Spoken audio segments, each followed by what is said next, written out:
नमस्कार दोस्तों, मैं शेखर एक बार फिर से बहुत बहुत स्वागत करता हूं अपने YouTube चैनल एग्जामनाथ पे।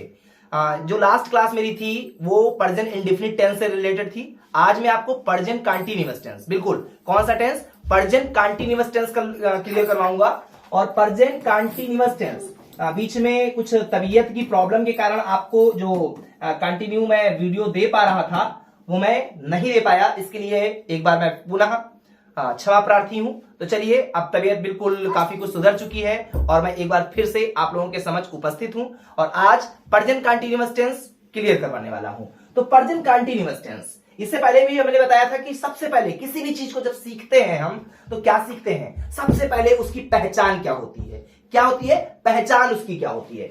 तो प्रेजेंट कंटीन्यूअस टेंस जो होता है इसकी पहचान क्या होती है, कैसे सीखेंगे कि ये सेंटेंस हमारा प्रेजेंट कंटीन्यूअस टेंस का है। किसका, प्रेजेंट कंटीन्यूअस टेंस का है। तो जो इसकी पहचान होती है वो होती है हिंदी वाक्यों के अंत में क्या मिलता है आपको, रहा है, रही है या रहे हैं जैसे शब्द आपको देखने को मिलते हैं। क्या क्या चीजें, रहा है, रही है या रहे हैं जैसे शब्द आपको हिंदी वाक्यों के अंत में मिलने वाले हैं। तो चलिए देख लेते हैं वो कौन कौन से हमारे शब्द है, कौन कौन से सेंटेंसेज है। जैसे सेंटेंस कह दिया जाए, सीता खाना खा रही है। ध्यान दीजिएगा, सीता खाना खा रही है।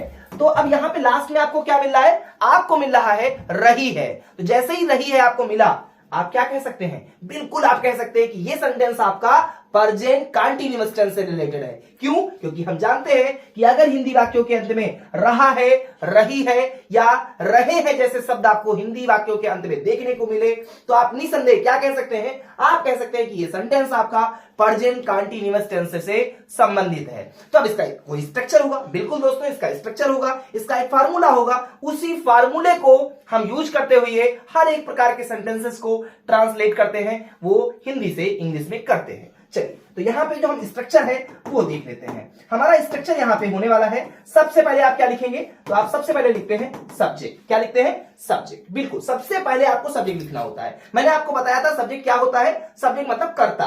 कर्ता क्या होता है, जो कार्य को करे। समझ में आ गया होगा सब्जेक्ट। अब सब्जेक्ट के बाद आपको एज हेल्पिंग वर्ब यहां पे यूज करना होगा इज, आर, एम में से कोई एक चीज। सपोज इसको मान लीजिए ये पैरासीटामॉल है, ये समझ लीजिए कॉम्बीफ्लैम है और ये आपका है सूमो टेबलेट। सपोज दैट आपकी बहुत ज्यादा तबीयत खराब हो जाए तो क्या तीनों टेबलेट आप एक साथ खा लेंगे, नहीं खाएंगे ना दोस्तों। तो बिल्कुल ऐसे ही हमारा ये हेल्पिंग वर्ब है। बिल्कुल हमको एक साथ इन तीनों टेबलेट्स का यूज नहीं करना है। ध्यान रखिएगा, एक साथ तीनों हेल्पिंग वर्ब्स का प्रयोग कभी भी नहीं होता है। हमेशा जब भी होगा एक हेल्पिंग वर्ब होगा। अब कैसे होगा, कौन सी टेबलेट कब खाएंगे ये भी मैं बताता हूं।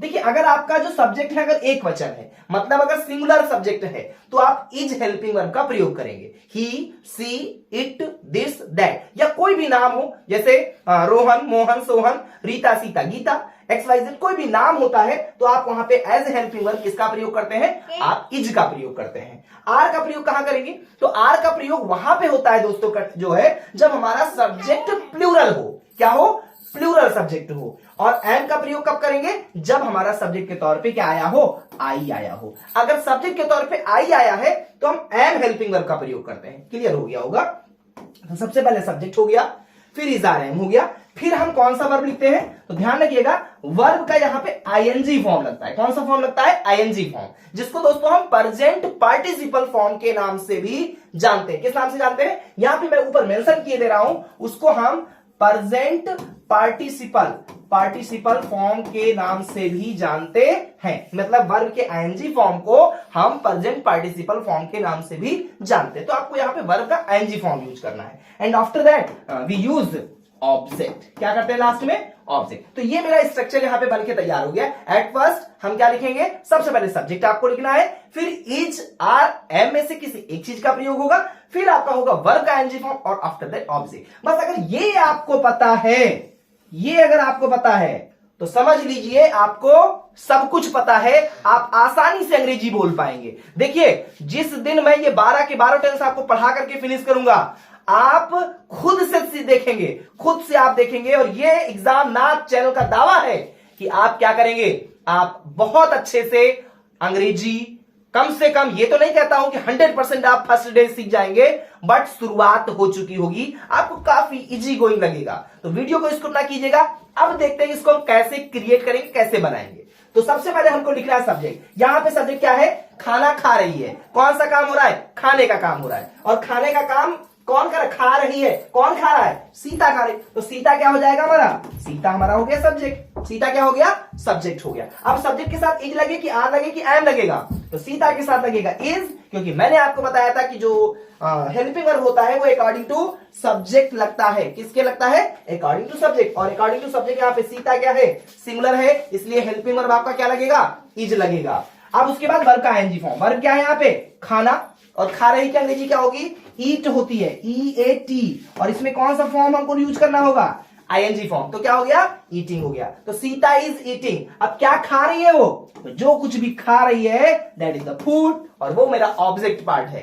तो समझ में आया कैसे हम क्रिएट करेंगे? बहुत आसान है दोस्तों, बहुत आसान है। चलिए कुछ और एग्जांपल्स लेते हैं और क्लियर करते हैं। जैसे कह दिया जाए खिलाड़ी, खिलाड़ी, खिलाड़ी मैदान में खेल रहे हैं। खिलाड़ी मैदान में खेल रहे हैं।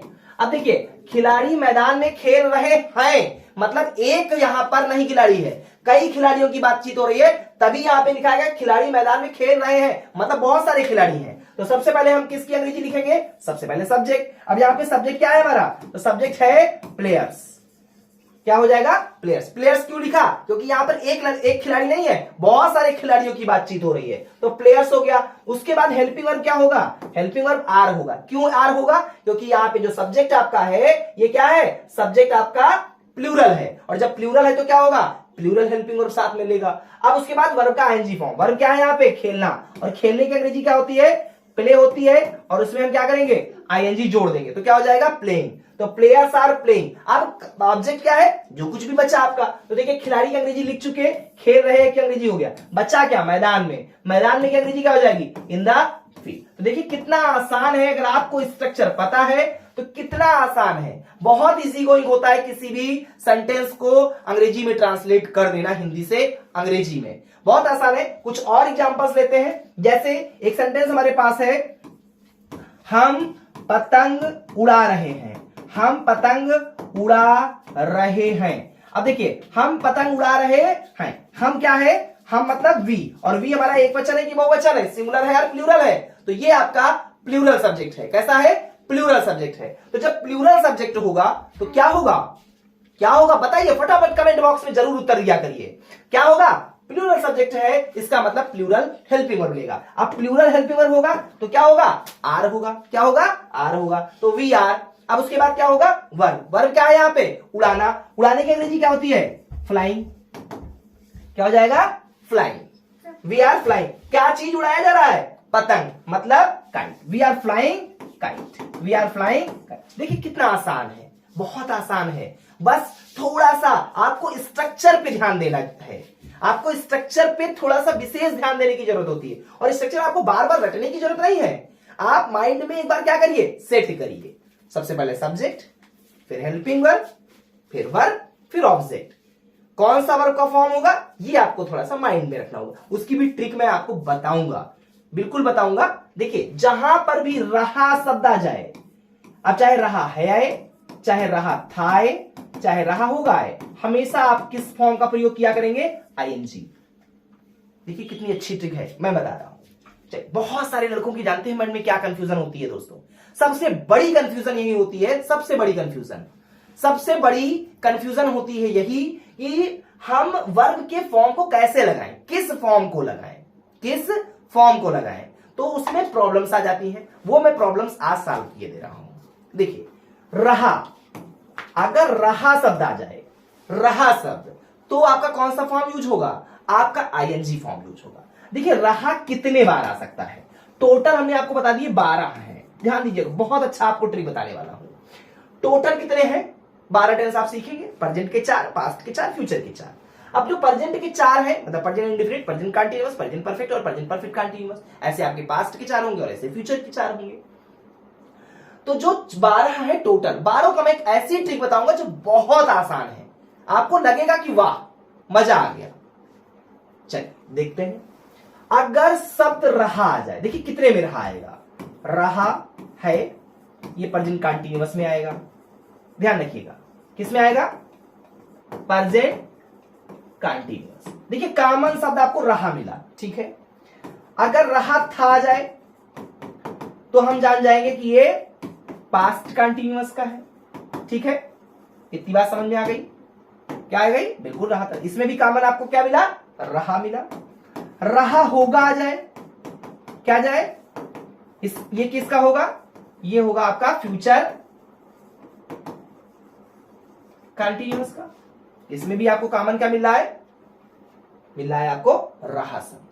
अब देखिए प्रेजेंट परफेक्ट कंटीन्यूअस की अगर हम बात करें, किसकी, present perfect continuous, present perfect continuous tense की अगर हम बात करें तो यहां पे क्या होता है, रहा है तो शब्द आता ही आता है, साथ साथ क्या होता है, समय, क्या दिया रहता है, समय दिया रहता है।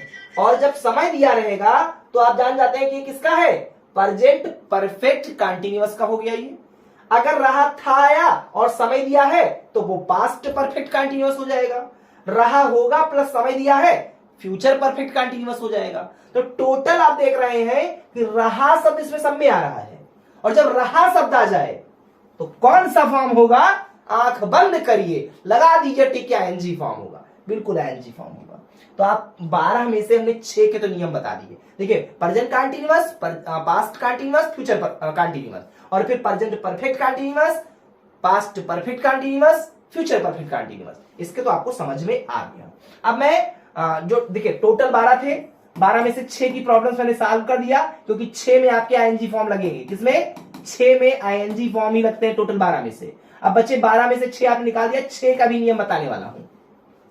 कई बार भी चुका शब्द आ जाए, क्या जाए, चुका। अब चाहे चुका है आए, चुका था आए, या चुका होगा आए, इन तीनों में क्या होगा, इन तीनों में थर्ड फॉर्म होगा। देखिए ये प्रेजेंट परफेक्ट है, ये पास्ट परफेक्ट है, या फ्यूचर परफेक्ट है, और इन सब में क्या कौन सा फॉर्म यूज होगा, तो इन सब में थर्ड फॉर्म यूज होगा। कौन सा फॉर्म, थर्ड फॉर्म यूज होगा। तो देखिए 6 बच्चे थे, 6 में से 3 की मैंने फिर से प्रॉब्लम सॉल्व कर दी। कितने बच्चे, आप टोटल बच्चे हैं आपके सामने 3 की प्रॉब्लम। 6 में आप आईएनजी फॉर्म यूज कर रहे हैं, 3 ऐसे टेंसेस हैं जिसमें आप थर्ड फॉर्म यूज कर रहे हैं। आप बच्चे 3, वो देखते हैं कौन कौन से 3 है भाई। देखिए एक हमारा बच्चा क्या, एक आपका बच्चा प्रेजेंट इंडेफिनिट, क्या बच्चा, प्रेजेंट इंडेफिनिट। दूसरा आपका क्या बच्चा, पास्ट इंडेफिनिट। और एक क्या बच्चा आपका, एक बचता है आपका फ्यूचर इंडेफिनिट। ठीक है, क्लियर है। देखिए 1, 2 और 3, मतलब एक सेकेंड फॉर्म और फिर फर्स्ट फॉर्म। तो क्या आपने वोडाफोन की सिम चलाई है, वोडाफोन नेटवर्क यूज किया है, बिल्कुल किया होगा, बिल्कुल कभी ना कभी तो किया होगा। नहीं किया है तो आपने सुना जरूर होगा। तो वोडाफोन का जो कस्टमर केयर नंबर पहले था वो 121 था। क्या था, 121। और बिल्कुल उसी वोडाफोन का कस्टमर केयर नंबर से आप अपने ट्रांसलेशन के उस हेल्पिंग वर्ब तो आप जानते हैं, लेकिन मेन वर्ब का कौन सा फॉर्म यूज होगा ये आपको बताएगा वोडाफोन का कस्टमर केयर नंबर। कौन बताएगा, बिल्कुल। अगर प्रेजेंट इंडेफिनिट है तो फर्स्ट फॉर्म, पास्ट इंडेफिनिट है तो सेकंड फॉर्म, और फ्यूचर इंडेफिनिट है तो फर्स्ट फॉर्म। कितना आसान हो गया ना, 3 ये भी खत्म हो गए। तो टोटल 12 में से 6 आईएनजी फॉर्म, 3 थर्ड फॉर्म, और बाकी 1 to 1 बिल्कुल याद हो जाने वाली चीज है। तो याद आपको हो गया होगा, उम्मीद करता हूं कि आपको याद हो गया होगा। बढ़ते हैं आगे और 1-2 एग्जांपल्स लेते हैं। जैसे एक सेंटेंस और है, अध्यापक अंग्रेजी पढ़ा रहे हैं। अध्यापक अंग्रेजी पढ़ा रहे हैं। अब देखिए सबसे पहले क्या लिखेंगे, द टीचर, सब्जेक्ट हो गया। सब्जेक्ट के बाद हेल्पिंग वर्ब, हेल्पिंग वर्ब क्या होगा, आर होगा। क्यों होगा, कि इज होगा, बताइए, इज होगा। क्या होगा, ये यहां पे इज होगा। क्यों होगा, देखिए ये इसी तरीके से आप तुरंत कमेंट बॉक्स में देखते हैं, चेक करूंगा कि कितने लोगों के आर लिखने पर कितने लोगों के कमेंट्स आए हैं। ये इस बात का द्योतक होगा कि आप कितने केयरफुल थे। ये भी पेडागॉजी है। ये भी एक पेडागॉजी है, ये भी एक शिक्षण विधि है। गलत लिख करके भी अट्रैक्ट करना, ये भी एक शिक्षण विधि है दोस्तों। सीटेट में, बीएड में आपको कहीं ना कहीं पढ़ाया गया होगा, आप पढ़े होंगे या आगे आप पढ़ेंगे। ध्यान रखिएगा, गलत शिक्षण विधि भी एक प्रकार की विधि है, एक शिक्षण विधि है, एक टीचिंग मेथड है दोस्तों। तो यहां पे आर लिखा, तुरंत जरूर जो भी स्टूडेंट्स, जो भी कैंडिडेट्स देख रहे होंगे और जिन्होंने क्या किया होगा, अच्छे से वॉच कर रहे होंगे, ध्यान दे रहे होंगे, उनका तुरंत कमेंट होगा कि सर आर नहीं होगा, इज होगा, क्योंकि टीचर तो सिंगुलर है सर, टीचर्स नहीं लिखा है आपने। बिल्कुल, कमेंट में मैं चेक करूंगा कि कितने लोग बहुत केयरफुल हैं। द टीचर इज क्या कर रहा है, पढ़ाना, और पढ़ाने की अंग्रेजी टीच, इसमें क्या जोड़ा जाए, आईएनजी जोड़ा जाए, और फिर बच्चा अंग्रेजी, अंग्रेजी की अंग्रेजी क्या होती है, इंग्लिश होती है। इस तरीके से ये हो गया, the teacher is teaching English. The English मत लिखिएगा या द इंग्लिश मत लिखिएगा, क्यों, क्योंकि किसी भी भाषा के नाम से पहले हम दी या दा का प्रयोग नहीं करते हैं। तो उम्मीद करता हूं दोस्तों ये प्रेजेंट कंटीन्यूअस टेंस की जो वीडियो है ये आपकी समझ में आई होगी, और अगर अच्छी लगी है वीडियो तो एक लाइक मेरे लिए जरूर बनता है। चैनल पे नए हो सब्सक्राइब कर लीजिएगा, क्योंकि इसी प्रकार की बेहतर वीडियो आपको पर डे मिलती रहती है। बहुत बहुत धन्यवाद, थैंक्स फॉर वॉचिंग, जय हिंद।